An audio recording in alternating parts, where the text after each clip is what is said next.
جائزہ اور پیمائش۔ عزیز طلبہ، گزشتہ چند لیکچر سے ہم ڈیٹیلڈ گفتگو کر رہے ہیں کہ ایویلویشن کیا ہوتی ہے، جائزہ کیا ہوتا ہے اور پیمائش کیا ہوتی ہے۔ ہم نے اس کی مختلف صورتوں پر بات کی، اس کے مختلف طریقہ کار پر بات کی۔ ہم نے جائزہ لیا کہ اس کی کون کون سی اقسام ہو سکتی ہیں باعتبار ساخت، پھر ہم بات کر چکے کہ اس کی مدت کے اعتبار سے کون سی اقسام ہوتی ہیں۔ آج کے اس لیکچر میں ہماری گفتگو کا مرکزی نقطہ ہوگا پرچے کی تیاری کا۔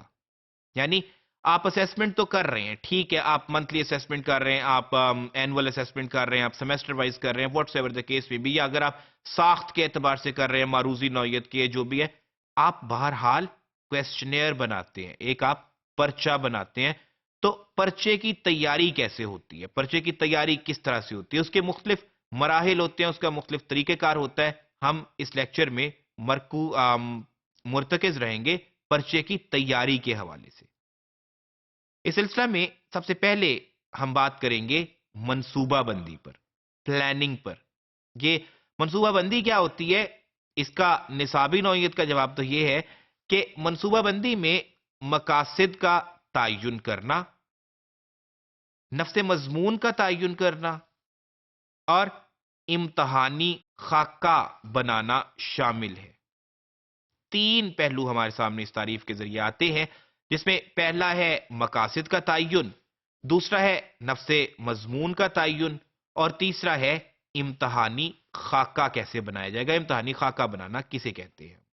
اگر ہم ان تین پہلوؤں پر الگ الگ بات کرنا چاہیں، یعنی سب سے پہلے اگر ہم لوگ مقاصد کے تعین پر بات کریں، تو ظاہر ہے کہ جب آپ پرچہ بنانے بیٹھے ہیں، جب آپ کویسچنیئر ڈیولپ کرنے جا رہے ہیں، تو آپ کو پتا ہونا چاہیے جتنے بھی حصے کا آپ پرچہ بنا رہے ہیں، خواہ وہ پوری بک کا ہے، پورے نصاب کا ہے یا منقسم نصاب کا ہے، آپ کو پتا ہونا چاہیے کہ نصاب کے جو مقاصد ہیں ان پر آپ کی نظر ہے یا نہیں ہے۔ یعنی نصاب کے مقاصد پر نظر رکھنا چاہیے، یعنی جس حصے کا آپ پرچہ بنا رہے ہیں اس حصے میں نصاب کا مقصد کیا تھا اوورآل، جو آپ کو نصابی کمیٹی، ایک میجر ادارہ جو آپ کو طے کر کے دیتا ہے۔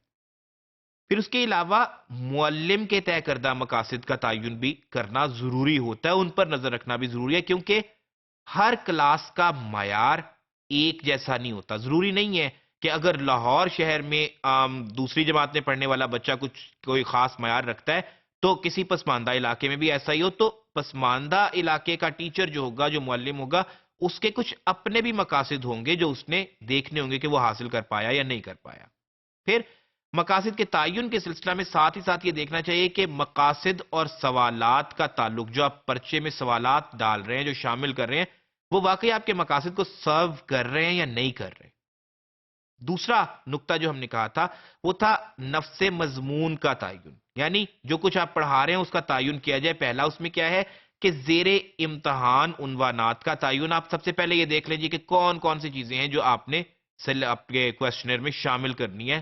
پھر اس کے بعد دوسرے مرحلے پر آپ عنوانات کی جداگانہ اہمیت کا تعین کریں کہ اس میں جو عنوانات ہیں، جو لیسنز ہیں، اس میں کون سا زیادہ اہم ہے، کون سا چھوڑا جا سکتا ہے، کس کو شامل کرنا پرچے میں ضروری ہے۔